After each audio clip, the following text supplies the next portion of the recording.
Et la poursuite des capsules, donc pour la révision de l'examen, on est rendu maintenant à la existencia et la localisation, voire l'emploi entre les verbes haber ou le verbe estar.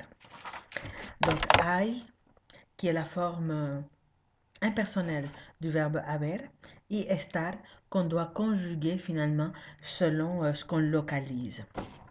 Pourquoi selon ce qu'on localise? C'est parce que existence et localisation, ce sont deux fonctions, deux actes communicatifs.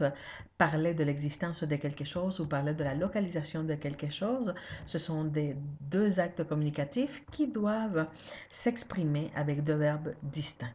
Alors, on va associer hay, qui est la forme impersonnelle du verbe haber, à l'existence, et estar, conjugué à la localisation. Je vous réfère à la page 100 de votre document de notes de cours et on va regarder ensemble les exemples qui sont là. On dit hay un pañuelo sobre la mesa, donc il y a un mouchoir sur la table. O el pañuelo está sobre la mesa, le mouchoir est sur la table.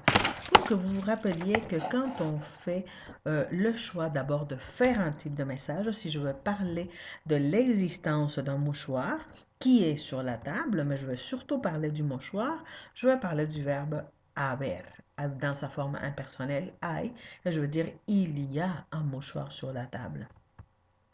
Quand je fais le choix de parler seulement de l'existence, il y a peu de précisions qui se donnent autour du mouchoir. Oui, c'est vrai que j'aurais pu dire il y a un mouchoir bleu brodé avec des initiales en point français sur la table, mais l'idée, c'est que quand je choisis de parler de l'existence, je ne choisis pas de parler du mouchoir, mais parler du fait qu'il y a un mouchoir. Si on comparait avec le fait de la localisation, là, mon choix comme locuteur est de dire où est-ce que ce mouchoir se trouve. Donc, je vais dire que le mouchoir est sur la table, que le mouchoir est à côté de la table, que le mouchoir est entre la table et le bureau, peu importe. Mais voyez-vous, comme locuteur, vous faites un choix. Est-ce que vous allez parler du fait que le mouchoir existe? Et dans ce cas-là, il faut prendre le verbe haber dans sa forme impersonnelle hay. Ou est-ce que vous allez parler du fait que le mouchoir se trouve à quelque part en particulier? Voilà.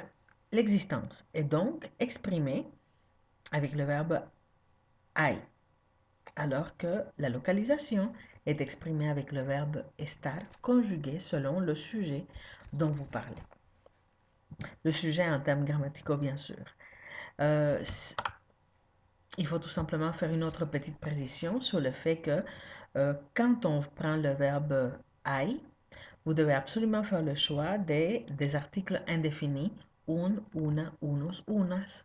Alors que quand vous allez faire le choix de parler de l'existence avec le verbe estar, il faut prendre les articles el, la, los, las.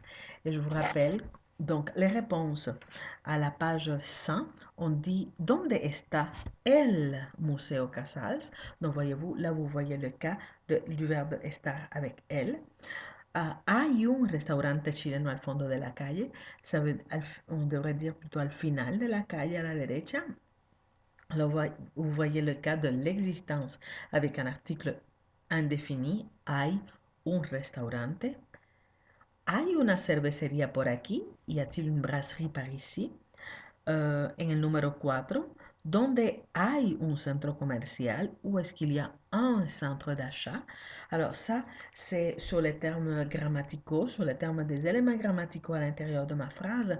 N'oubliez pas qu'à chaque fois que vous allez employer le verbe haber dans sa forme impersonnelle hay, vous allez faire un choix entre les quatre,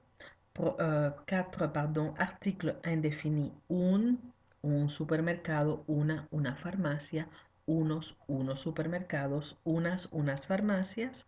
Et si vous faites un choix pour parler de l'existence, ça sera toujours avec le verbe estar. Et le choix du déterminant article sera el, la, los, las. Ça, c'est l'essentiel pour la question de l'existence et de la localisation. Voilà.